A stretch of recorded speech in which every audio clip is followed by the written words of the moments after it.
Welcome back to the shop. So, beside me here is that planer that I ended up getting uh, a number of months ago. And this is the one that came with, that like 500 board feet of lumber. Anyways, I got this thing all back up and running. And lo and behold, in my shop, I had a horse and a half motor from a table saw that I disassembled years ago, and this motor sat in the back corner, and literally it was in the back of my mind. I kind of forgotten about it, and I went looking for it, and I go, where on earth did I leave that thing? But it's a single phase, motor, but it's an 18 amp motor. So it's a real high amperage motor, but it only runs at 110 volts. You can't flip it to 220. But at 18 amps, that's basically, it says a horse and a half on here, but that's kind of like in between that horse and a half to horse and 3/4, because if you get a 10 amp, 220 volt motor, they call it 2 horsepower. So go figure.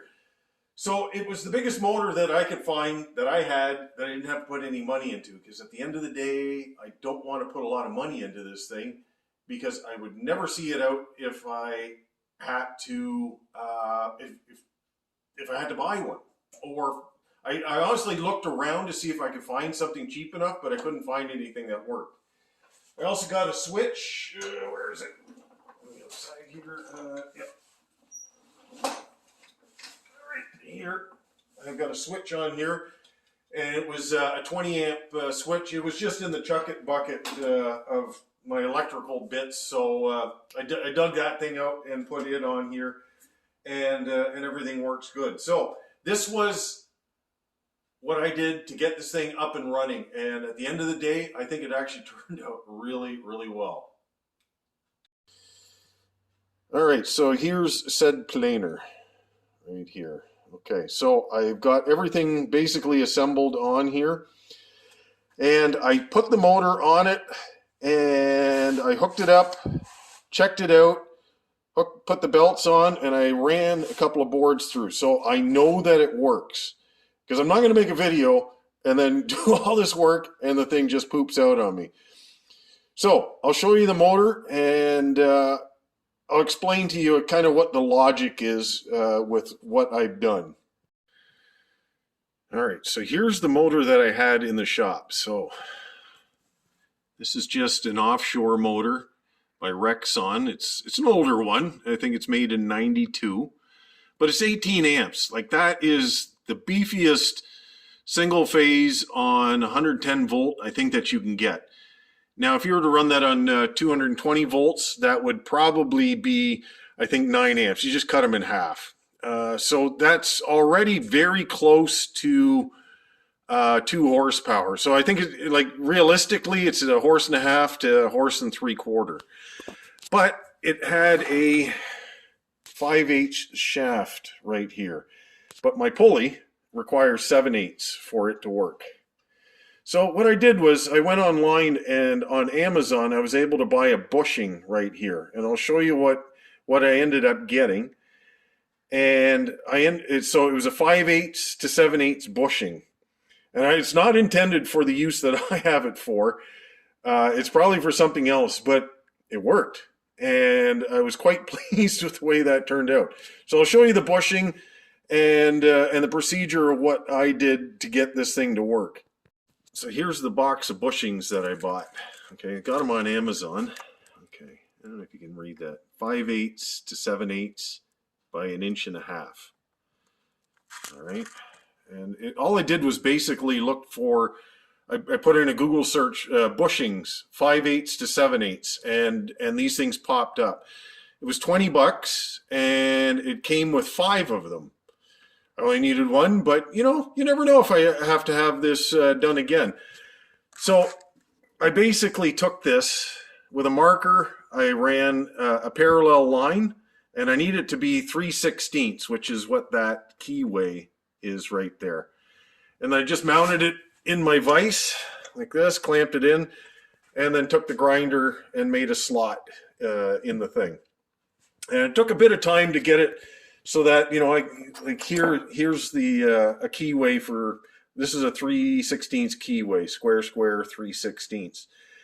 And so that's what I use to kind of use as my guide. So I just kind of, peek and poke at it until I finally got it nice and straight and exactly to that width.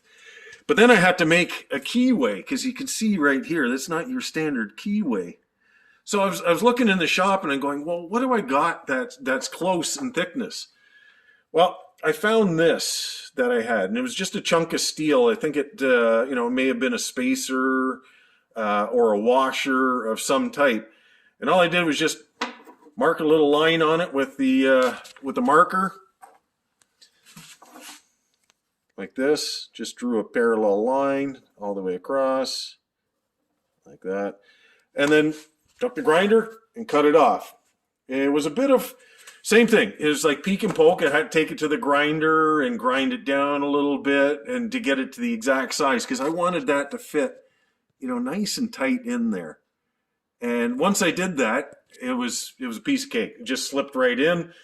And these bushings were nice and tight tolerances. So this thing, when it's spinning, there's no wobble, there's no nothing. So it's kind of nice. I think I've solved a problem where if you've got smaller motors and you want to get them to work, let's say on some of the industrial machines that requires a 7/8 bushing, well, here's now a way to do it.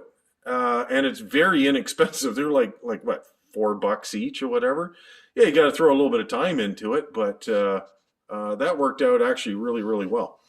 So next thing I'm going to be doing is I'm going to be putting some paint lipstick on this thing because the planer is basically brand new, and I can't throw an old crappy motor like this on there, so I have to make it look nice. So I'm going to throw a coat of paint on this thing, spray it up, and get it mounted back on there. I have a base that I think will work with this. It was actually from an old table saw that that I repurposed that I had from when I got this motor. So I'm going to be using that as the base for the planer, and then I just got to find a switch.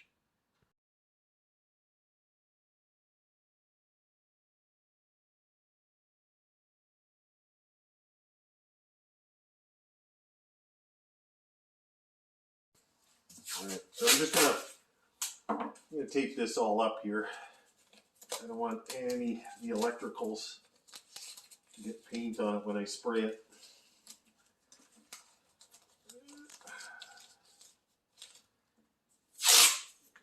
Do the best job I can with. I'm just gonna gob this thing with tape.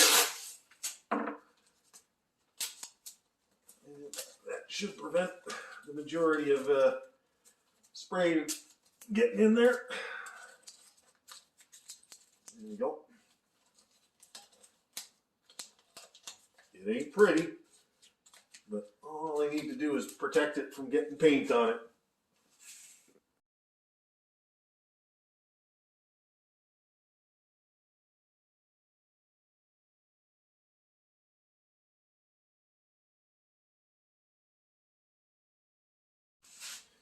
So I've cleared off most of the dust with this because like sawdust, like fine sawdust tends to accumulate on stuff like machinery and certainly on the motor here.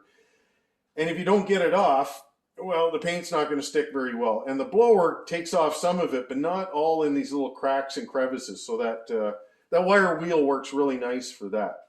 But all I'm doing is just now going over 150 grit just to give enough tooth so that the paint will stick to it. But I got to get these blobs of paint off of here and whatever else is stuck to it and get it ready for the paint. All right, so that's what's next.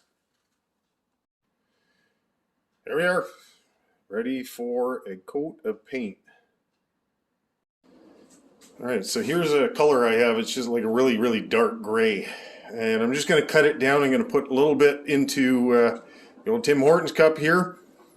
And I'm just going to add probably a little bit of antique white to it just to bring the color down. I don't have to get it exactly to what the machine color is, but I'm going to at least try to get it a bit of a lighter gray color. Because, like I said, I don't want to put a lot of time into it. I just want to make this thing look a little bit nicer.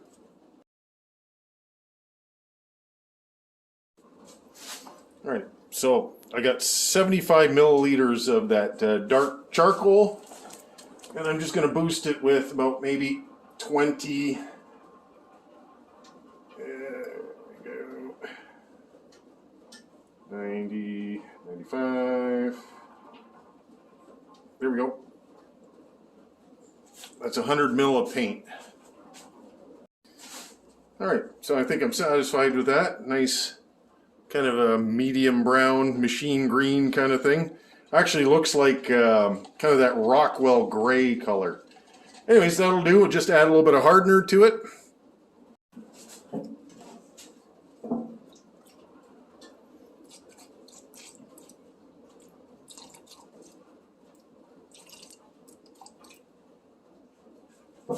Yep. All right, and 30 mils of reducer. There we go.